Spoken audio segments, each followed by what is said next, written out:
Саламатсыздар ма? Бүгін мен сіздерге түрік халқының дайындайтын өте керемет өзі менің отбасыма ұнайды баклажанды духовкаға пісіреміз.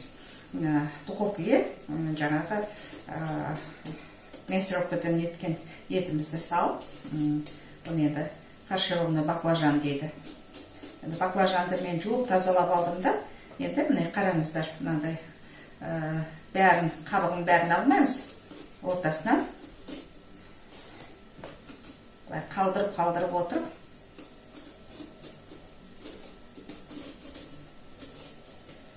міне қараңыздар, мынандай алып алдым. Енді мен ортасын аяғына шейін жеткізбейміз, тек қана бүйтіп пышақпен міне ортасын бүйтіп пышақпен кесеміз. Аяғына шейін кесіп жүрмейміз, мынандай қалта сияқты. Мына жаққа қойып қояйық, екіншісін бастайық.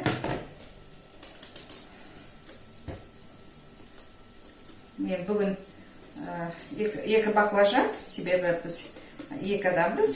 Сіздер енді отбасыңызда қанша адамсыздар, соған қарата көбірек көбейте берулеріңізге болады. Бұл жерде мынанша баклажанға мынанша жаңағы пияз кетеді, немесе мынандай ет кетеді деген әңгіме жоқ. Қанша еттеріңіз бар, соны міне мынандай ортасының қалта сияқты тіліп алдым пышақпен. Енді міне мен осы баклажанымды алып қазір тұздаймын.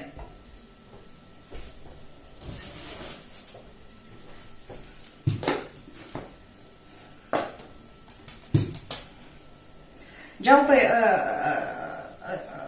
неменде тұзды суға салып қояды, қышқылы кетсін деп.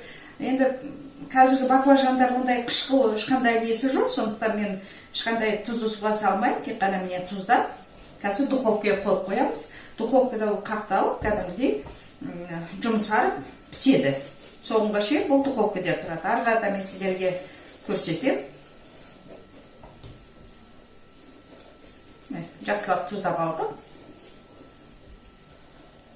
Тұзды суға да сап қоюға болады. Мен тұзды суға салмаймын. Ешқандай қышқыл баклажанды көргем жоқ. Қазір баклажандар ондай бір қышқылтым ашты несі шығып тұрады дейді, ондай шықпайды. Сондықтан мен тұзды суға салмаймын. Егер уақыттарыңыз болса, тұзды суға 30 минуттай салып қоюға болады.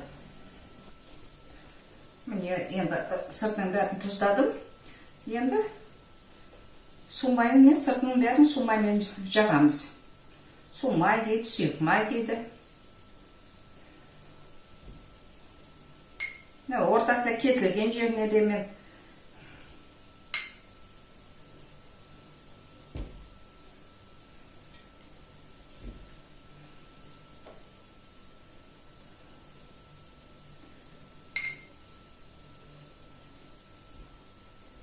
енді духовкаға қазір мен қоям.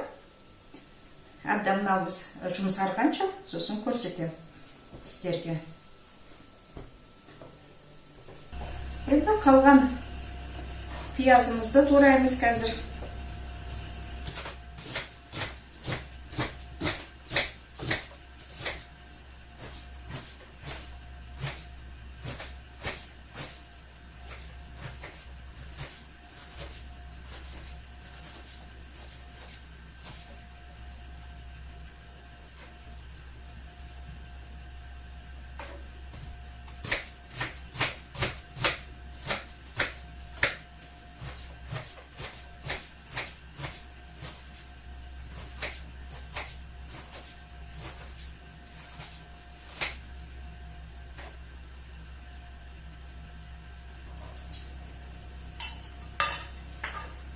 Міне мен пиязымды турап алдым.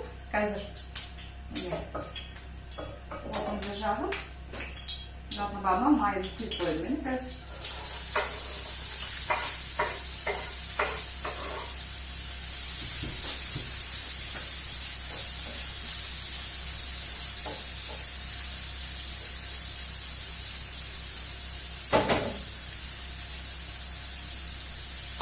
сіздерге жақындатпай ақ қояйын. Енді ары қарата жаңағы сарымсағымызды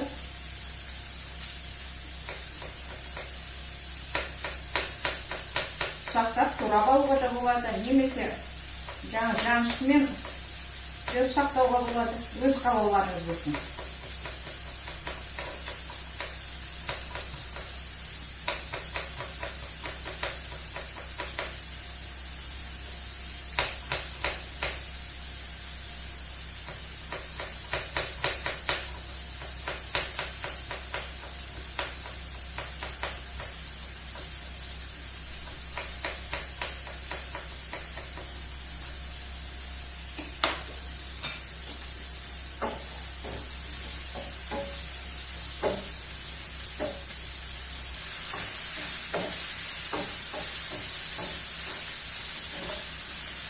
Етті өткізгіштен өткізіп алғанбыз.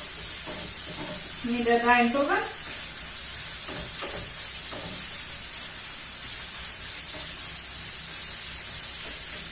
Немесе қатты ұсақтап турап берулеріңізге болады, өте ұсақ болып.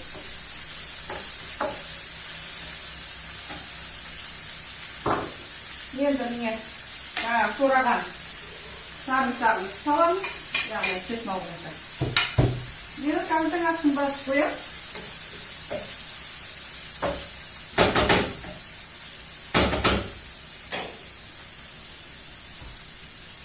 Енді міне қызыл бұрышымызды мен бәрін турамай. Менде 2 баклажан ғана, сондықтан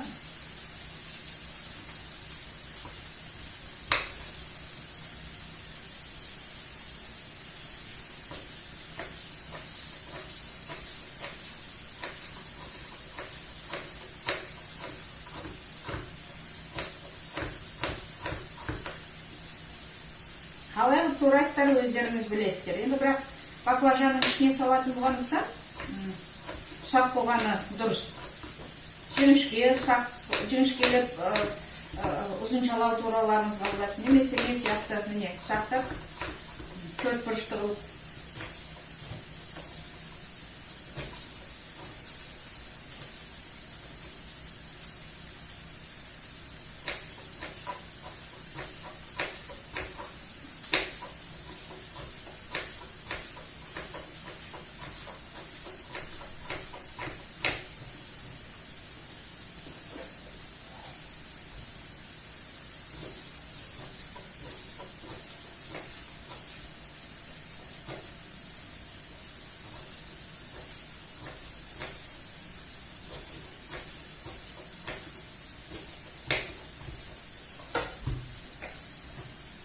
Турағанды жасап жүрем.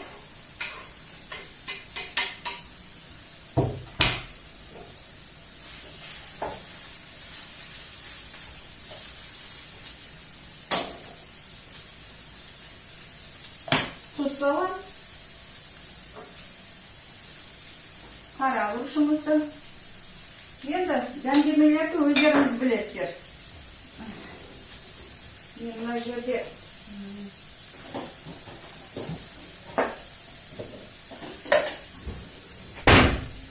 қызыл бұрышымды салам.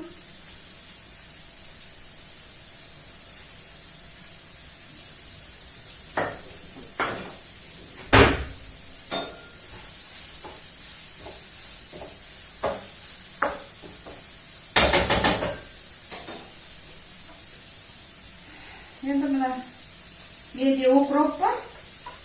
Кинза, укроп, петрушка. Үйлеріңізде не бар? Жоқ болса, салмай қоюға да болады. Бар болса, яғын кіргізу үшін турап қосуларыңызға болады. Мен бұны артынан кейін салып, баклажанға салатын уақытта. Енді менде қазір мынандай ашты бұрыш бар. Дәмін кіргізу үшін. Жоқ болса, ештеңе болмайды.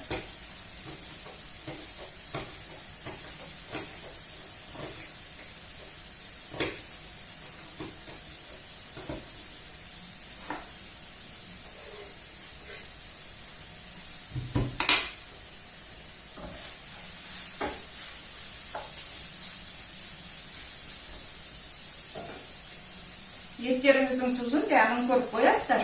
Баклажанның ішіне салған кезде тұзы татыған, дәмі кірген болу керек. Баклажанымыз әлі духовкада.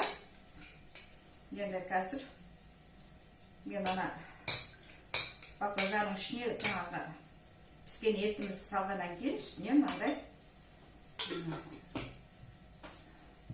құятын дайындап қоямын. 2 қасық томат салдым, ас қасықпенен. Міне.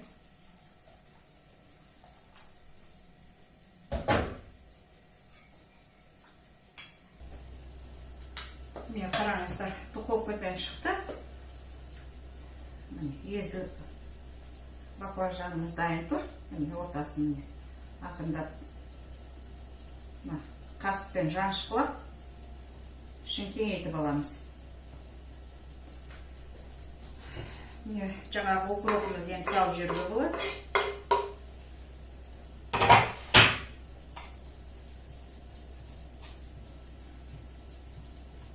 Жаңағы қуырып алған етіміз, перец бәрін, міне көксөктеріміздің бәрін ішіне жақсылап ағыздап саламыз.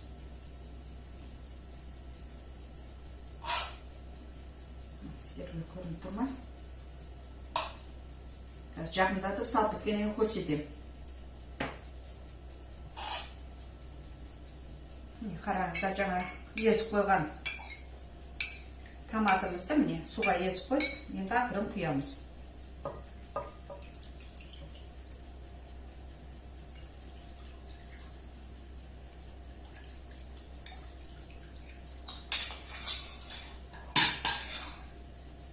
Енді мен үстінен теркадан сыр өткізіп қойдым. Енді сырды салмай қойға болады. Жалпы мен ұнататын болғандықтан кейін сырды міне өткізіп алған жаңағы қатты сырымызды бүйтіп үстіне салып жүремін да үстіне мынандай туралған помидорымызды. Ал енді үйде сыр, помидор жоқ болатын болса, салмай қойға болады. Бұл қатпаған заң емес. Жалпы баклажанымыз жаңағыдай духовкаға бір жарты сағатта мен үлкенірек баклажан болды, сондықтан мен бір жарты сағаттай пісіріп алдым, духовкаға ұстап алдым. Одан кейін жаңа етімізді бөлек пиязымызбен қуырып, жаңа дәмдемелеріміз салып, сонымен міне егер ет кәдімгі сиырдың, қойдың еті жоқ болатын болса, онда кәдімгі тауықтың етінде турап сала беруге болады. Мен көрдім, баклажанның ішіне тауықтың етімен пісірдім. Керемет дәмді болады. Қазір мен духовкаға қойып, духовкаға тағы да бір 15-20 минутта мен духовкада ұстаймын. Сосын көрсетемін сіздерге. Қазір жақынырақ көрсетейін сіздерге. Не қараңыздар, қазір духовкаға салып пісіреміз. Духовкадан шыққаннан кейін тағы да көрсетем.